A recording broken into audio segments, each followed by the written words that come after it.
cookie. I'm a cookie fanatic. I love cookies too. Hey, Brandon, why did the cookie stay home from school? I don't know, Aspen. Why did they go to school?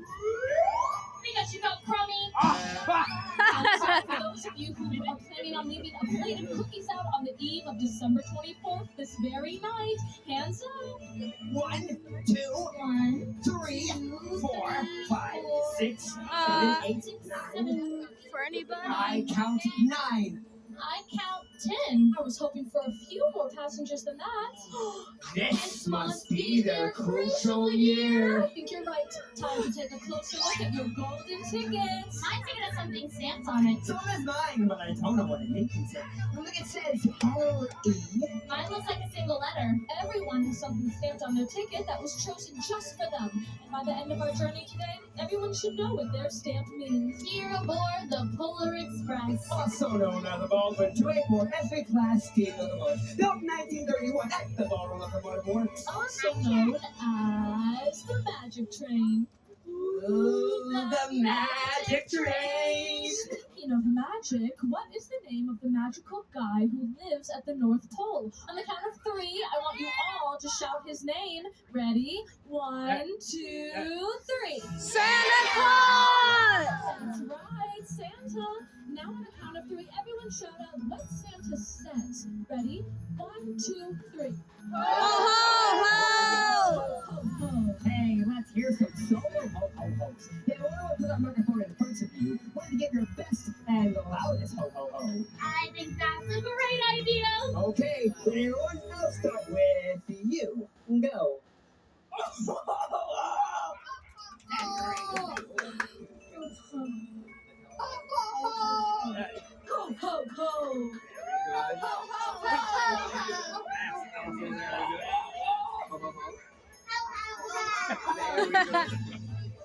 Did you get it? Excellent.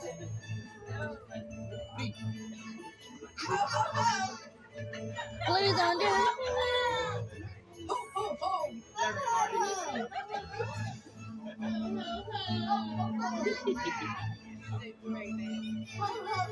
ho, ho!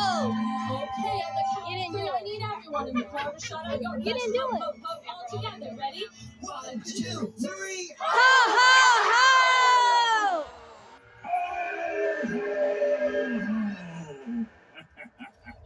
Say, these were some good impressions. But let me ask all of you something. What exactly is your persuasion on the big man since you brought him up? You can imitate him, but do you really believe? Yes! But it's all a bunch of humbug. We just passed Herbersheimer's department store, and the Santa in the window was a mechanical robot. Aha! You feel duped, railroaded, bamboozled. You saw something in life that made you doubt. It's the end of the magic, huh, kid? I don't know. Well, remember, sometimes the most real things in the world are the things we can't see. What about my ticket? What about it? There's something stamped on it. It looks like a letter. What does it mean? What does that stamp on your ticket mean? Ha! Nothing I need to know. Let me ask you something, kid. What do you hear? I don't hear anything. I think the bell on your hat is broken. Let me ask all yous who can see me. Raise your hand if you can hear my bell.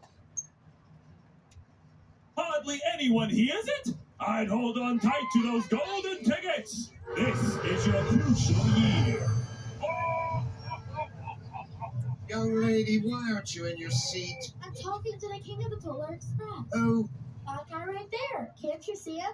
I don't see anyone, and I don't hear anything. Oh, I do hear something. It's the sound of a ringing bell. You can hear the bell? I need you to please take your seat. Thank you.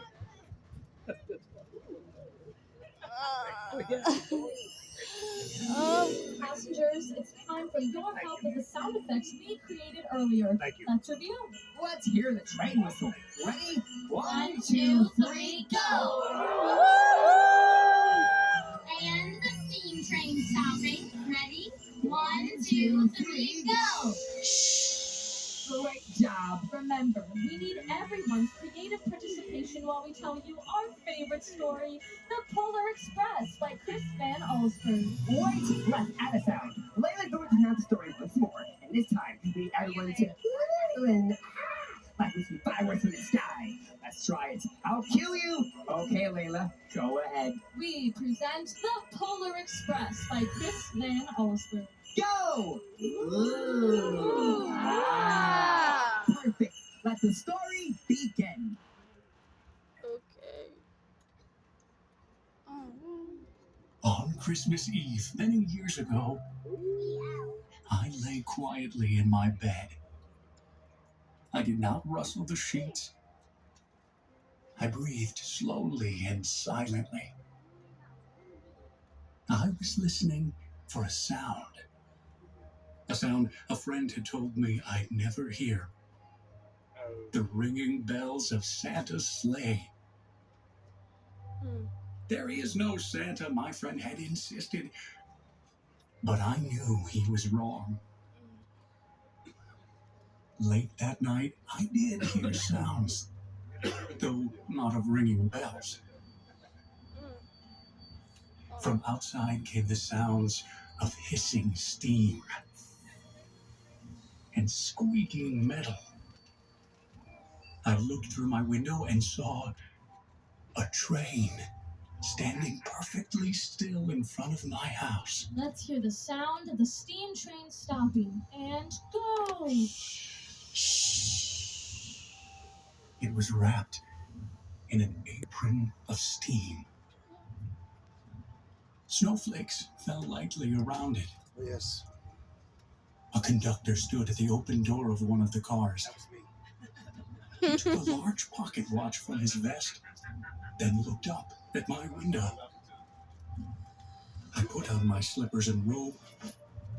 I tiptoed downstairs and out the door. All aboard! The conductor cried out. I ran up to him. Well, he said, are you coming? Where? I asked. Why, to the North Pole, of course, was his answer. This is the Polar Express. I took his outstretched hand, and he pulled me aboard. The train was filled with other children, all in their pajamas and nightgowns. We sang Christmas carols and ate candies with milk centers as white as snow. We drank hot cocoa as thick and rich as melted chocolate bars.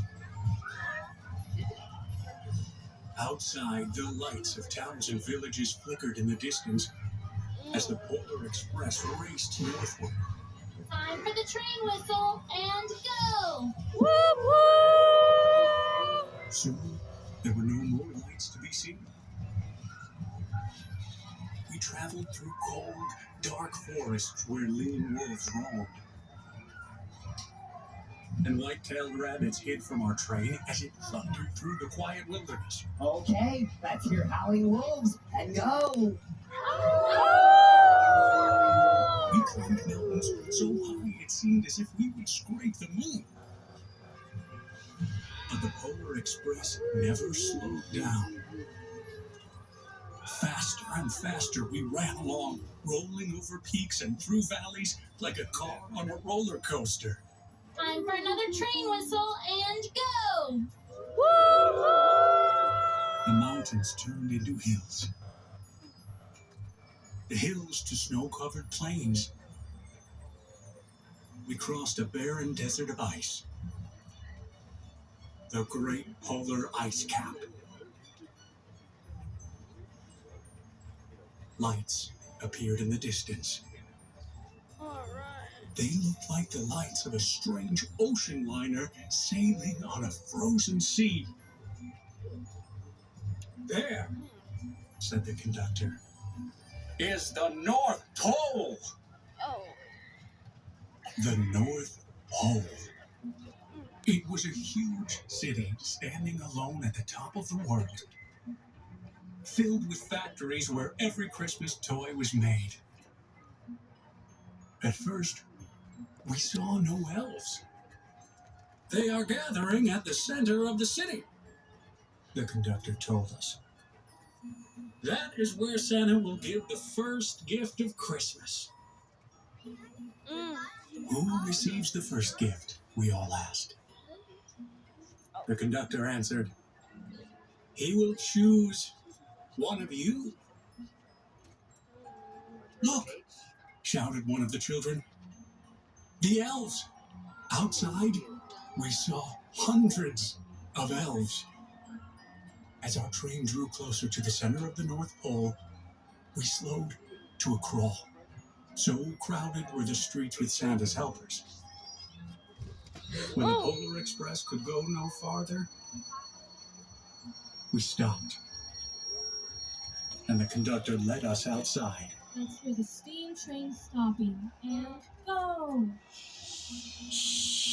We pressed through the crowd to the edge of a large open circle. We're going back. In front of us stood Santa's sleigh. The reindeer were excited. They pranced and paced, ringing the silver sleigh bells that hung from their harnesses. It was a magical sound, like nothing I'd ever heard. Across the circle, the elves moved apart, and Santa Claus appeared. The elves cheered wildly. He marched over to us and, pointing to me, said, let's have this fellow here. He jumped into his sleigh. The conductor handed me up. I sat on Santa's knee, and he asked, now, what would you like for Christmas? I knew that I could have any gift I could imagine. But the thing I wanted most for Christmas was not inside Santa's giant bag. What I wanted more than anything was one silver bell from Santa's sleigh. When I asked, Santa smiled. Then he gave me a hug and told an elf to cut a bell from a reindeer's harness. The elf tossed it up to Santa. He stood, holding the bell high above him, and called out, the first gift of Christmas! A clock struck midnight as the elves roared their approval. Santa handed the bell to me, and I put it in my bathrobe pocket. The conductor helped me down from the sleigh. Santa shouted out the reindeers' names and cracked his whip. His team charged forward and climbed